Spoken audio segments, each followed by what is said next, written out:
Can you use Remicade or Infliximab long term? This was the question that was burning a big hole in my anxiety the other day, so I had to reach out and ask on the internet. I wanted to know if anyone had been on Infliximab for a long time and lived to tell the tale, because I was scared that it was going to kill me off long term and damage all my organs, and I was just having a bit of a panic, basically. So I took to Reddit and to private discords to ask the question to find out if anyone has good experiences using Remicade long term.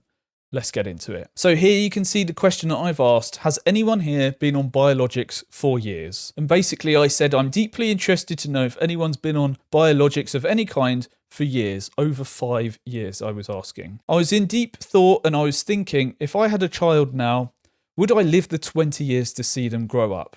Or would the medications finish me off long term? If you have been on biologics for a long time, I would love to hear from you. So the first comment we've got here says, I started my first biologic in 2019.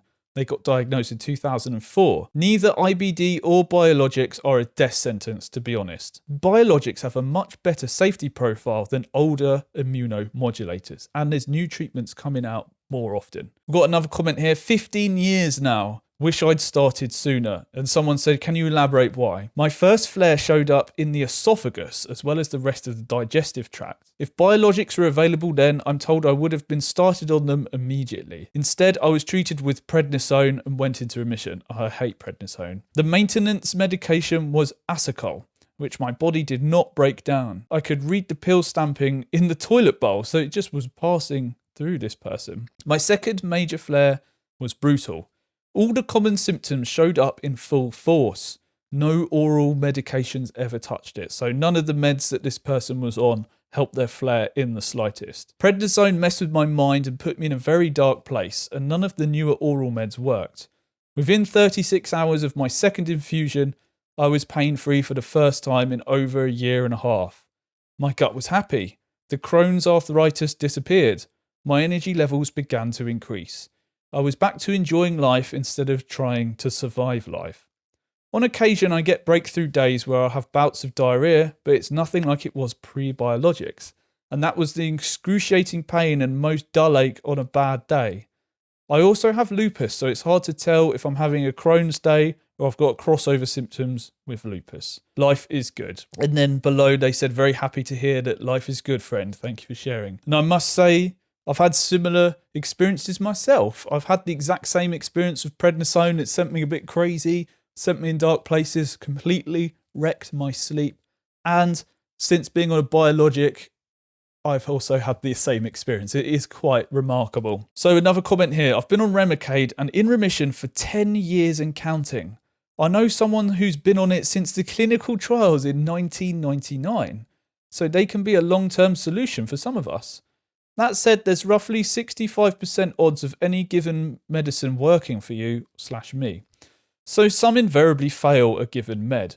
Frustratingly enough, there's a lot of initial trial and error in treating us and absolutely no one-size-fits-all solution. Yet that's very true.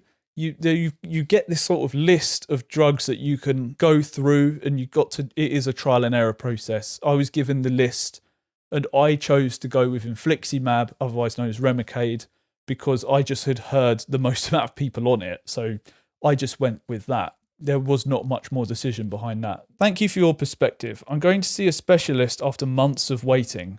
My GI wants to begin Remicade. I've had my tuberculosis and hepatitis panel tests and I'm ready to roll.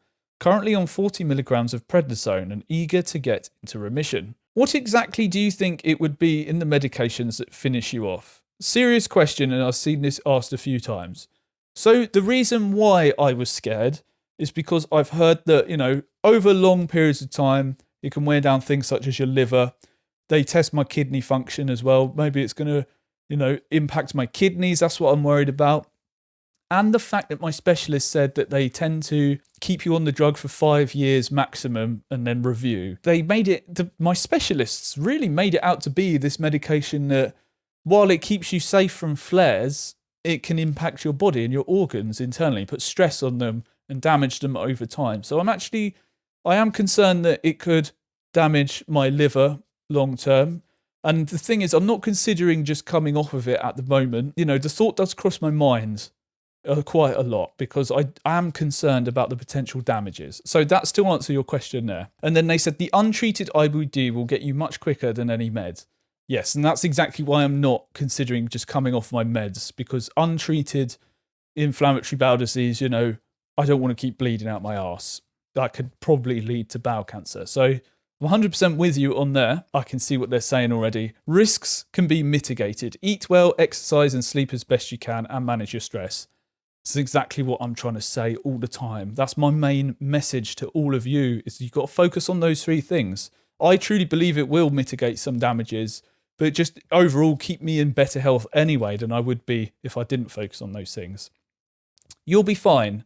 For the record, I'm on my 8th, maybe 9th year of Simponi. I haven't heard of that one. I've had COVID while on it, yet some colds and stuff suck and you have to be careful. But life as I know it has been the same.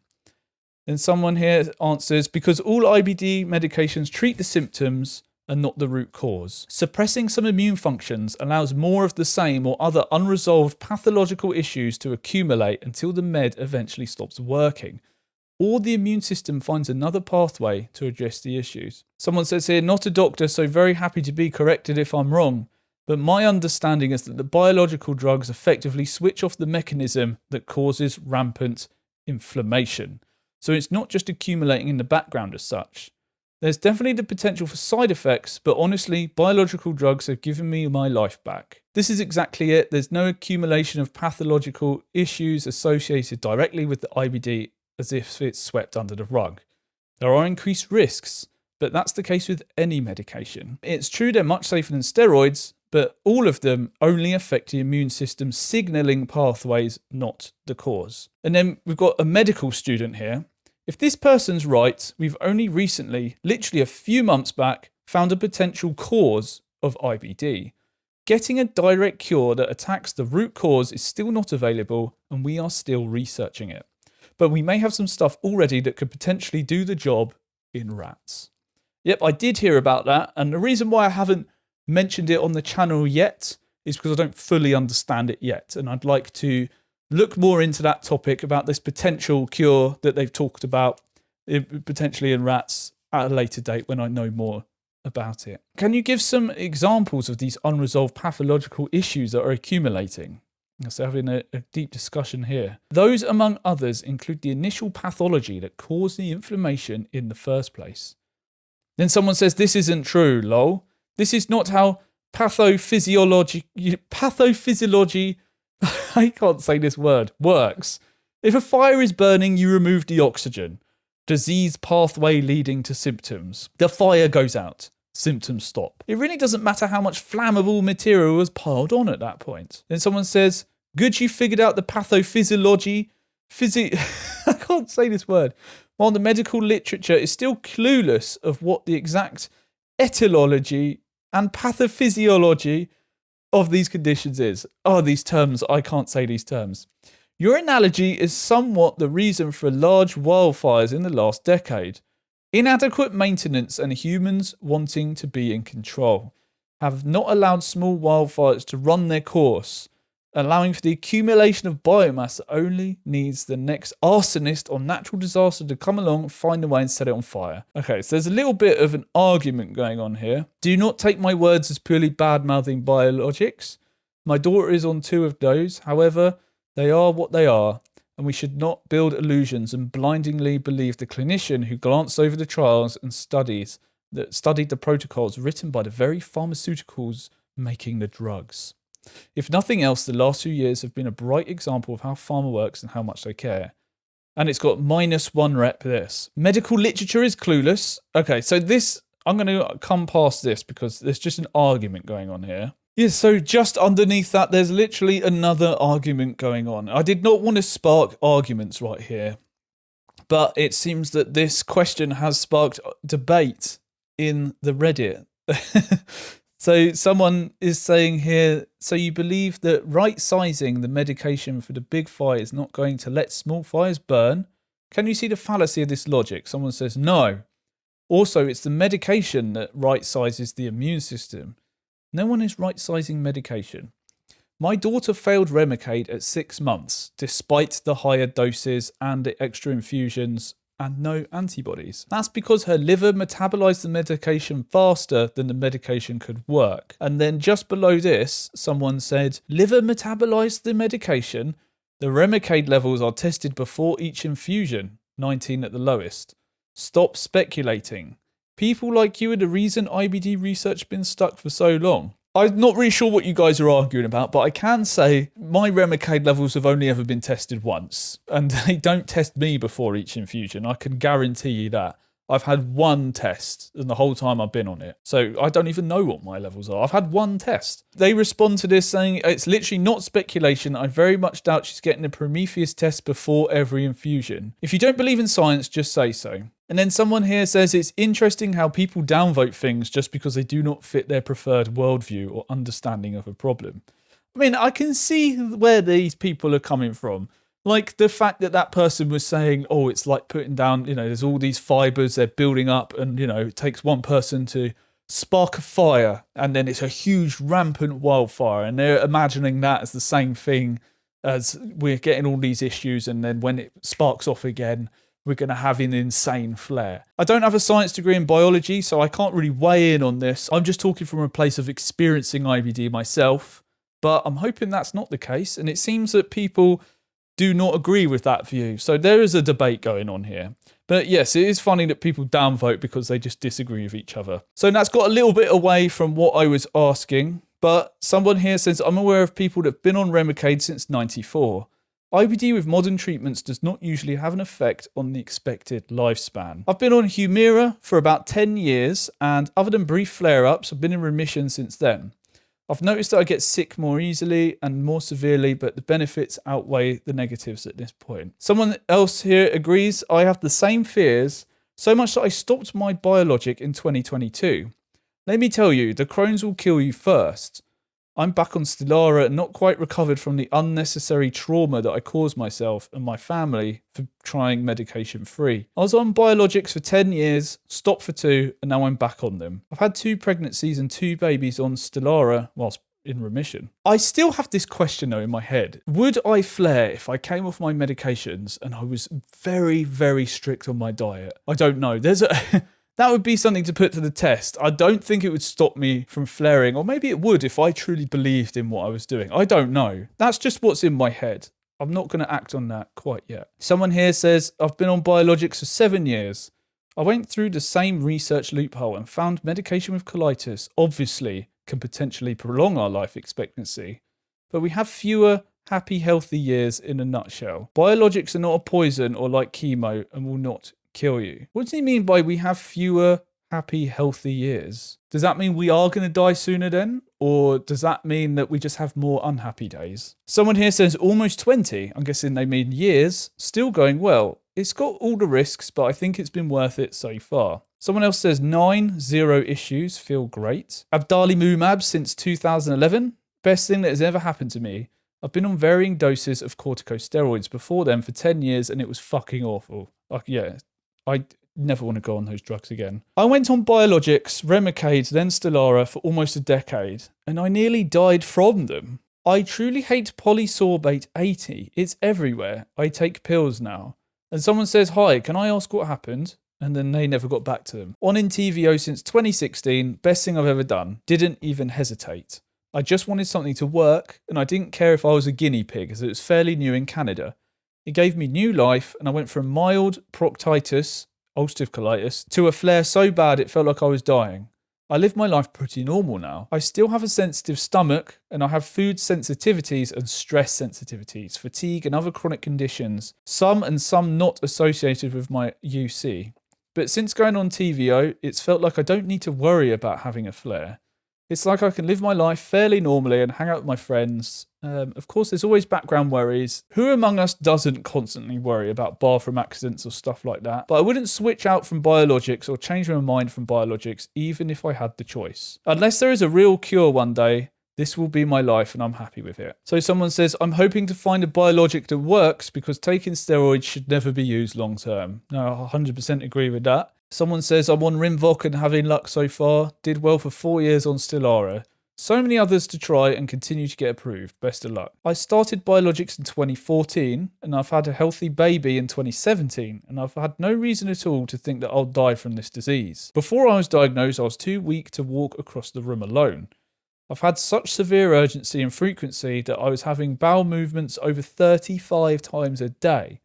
My joints ached from dehydration and inflammation. My heart raced.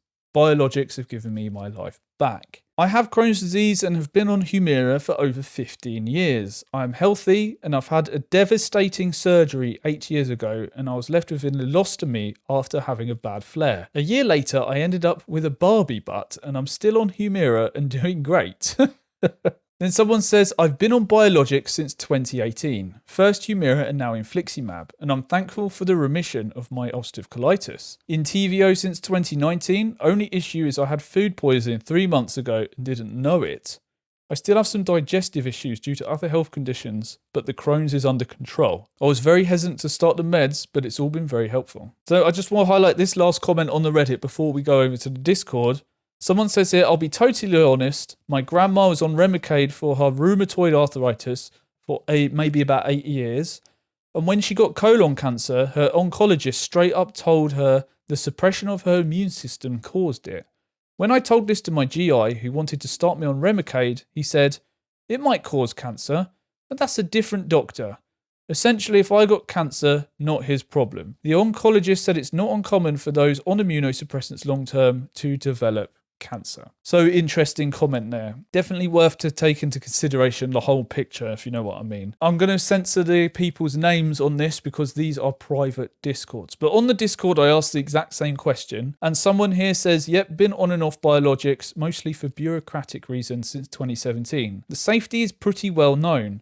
Since the earliest biologics have existed for upwards of 2 decades now, got a couple of articles here to back this up, but I'll summarise. So in this article here, it says the medical records of 734 patients with IBD treated with Infliximab and 666, that's a funny number to pick, of control patients were not treated with Infliximab, were reviewed for adverse events.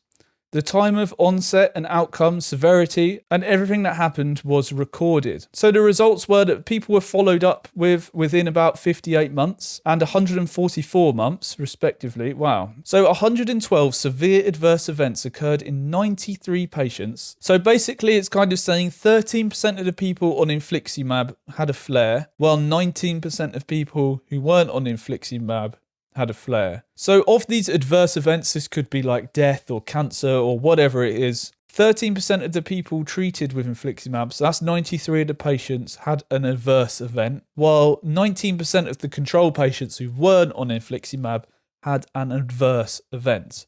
So they say here that there was no difference between the two groups in mortality, malignancies and infection rate. And then here it also says, although the data related to cancer incidence among Infliximab treated patients are still needed, one prospective study suggests that there is a causal association between Infliximab and risk of malignant disease is unlikely. In our series, only 2 tumours were registered, and it could not be ruled out that Crohn's disease. So this article that this Discord user has posted to us says that out of 152 patients, there were only 4 deaths in around a decade, and only 1 could be considered related to biologic treatment. And the author also points out in the conclusion that it could be actually unrelated.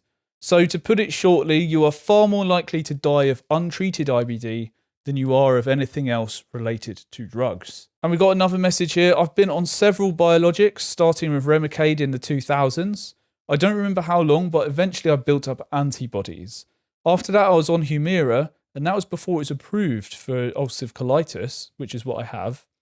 Eventually built up antibodies, and then I started in TVO in 2015.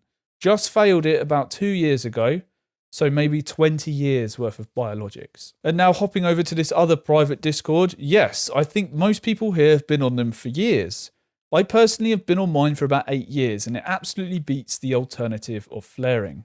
Obviously, there is some risk, but definitely not any that makes me think my life would be shortened being on them. Someone else says they've been on biologics since they were 12, so 25 years. To be honest, I think untreated IBD would have more of an impact than biologics. And someone else says that they've been on biologics since 2010, so 14 years, and I'm doing great.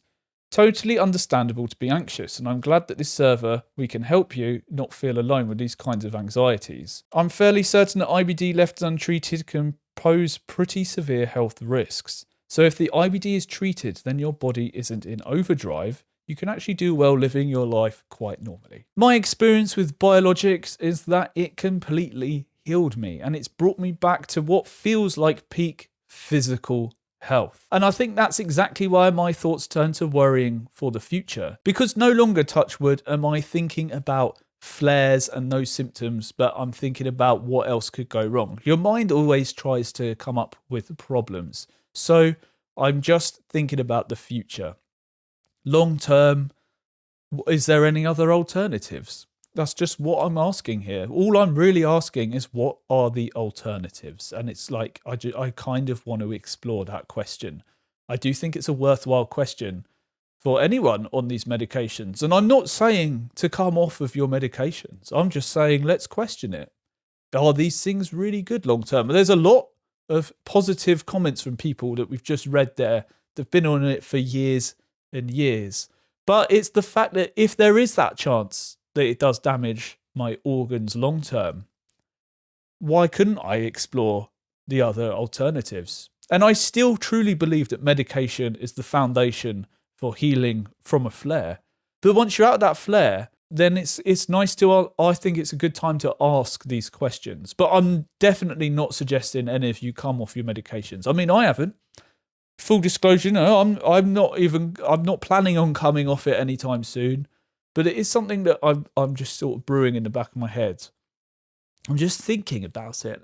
So all we can do is ask questions, be critical, think, do I need to be on these things long term? I don't know. Ask the questions. That's all I'm saying here. Anyway, hope that's helped some of you, and thanks for watching.